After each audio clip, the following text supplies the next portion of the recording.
ramming cars into crowds becoming a major terror tactic. London. Wednesday's attack in London involved one of terrorists' new favorite tactics, driving a vehicle into a crowd. In July, a terrorist in Nice drove a truck into a crowd of people celebrating Bastille Day in the French Riviera, killing 84. And in December, a man rammed a vehicle into a Christmas market in Berlin, killing 12. In London, a vehicle plowed into pedestrians on Westminster Bridge, leaving 5 dead and many injured.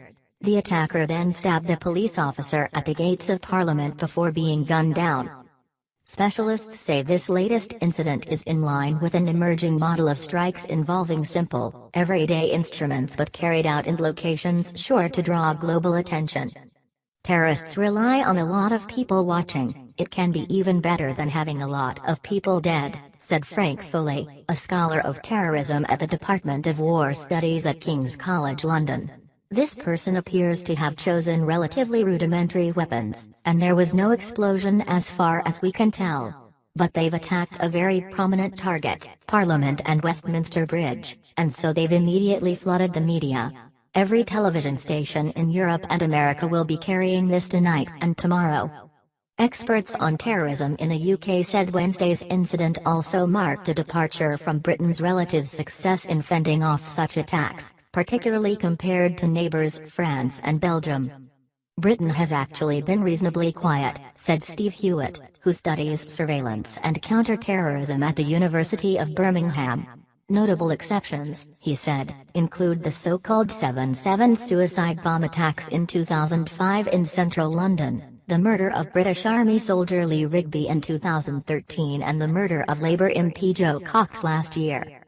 Hewitt suggested that the strength of British defence owed to the expertise of the police and security services, as well as long-term experience dealing with terrorism, going back to the activities of the Irish Republican Army. It's hard to make a claim that this represents an escalation, he said. It's a fairly rare occurrence in the UK. It's actually somewhat surprising it hasn't happened more before. Strict regulation of firearms in Britain, as compared to the United States, where such attacks have often unfolded at the end of a barrel of a gun, lowers the scale of violence that is possible, Hewitt said. We live in a country where there are tight gun control laws, as opposed to in the US, where a lone individual acquiring a weapon often legally can cause major death and destruction very quickly, Hewitt said. Of course, though, the risk of relatively low-impact assaults is always present, and immensely difficult to mitigate. How do you stop someone driving down the street who just decides to drive their car into pedestrians? He asked. The answer to that question has become increasingly vital in the past few years, as terrorists have begun to shift tactics. In the past, the focus was on large-scale, spectacular attacks that involved scores of people and meticulous training. More recently though, groups like the Islamic State and Al-Qaeda have called for more spontaneous acts of terror by any means necessary. And these groups have highlighted the potential of automobiles not as car bombs, packed with detectable explosives, but as unpredictable ramming weapons. As far back as 2010, Al-Qaeda's Yemeni branch encouraged the use of trucks as a weapon.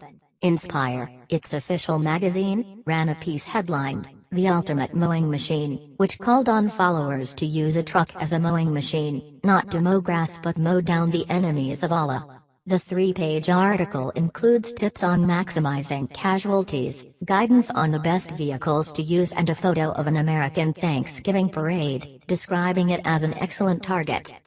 In a 2014 video message, Abu Muhammad al-Adnani, the chief spokesman for the Islamic State, told listeners, if you are not able to find a knife or a bullet, then single out the disbelieving American, Frenchman, or any of their allies. Smash his head with a rock, or slaughter him with a knife, or run him over with your car, or throw him down from a high place, or choke him. A November 2016 issue of the Islamic State's Rumaiyya magazine extolled the virtues of using large load-bearing trucks to cause a bloodbath. We have reached a stage where terrorist organizations want to create an environment in which they could hit anywhere at any time, using whatever method, a European security official told my colleagues last year.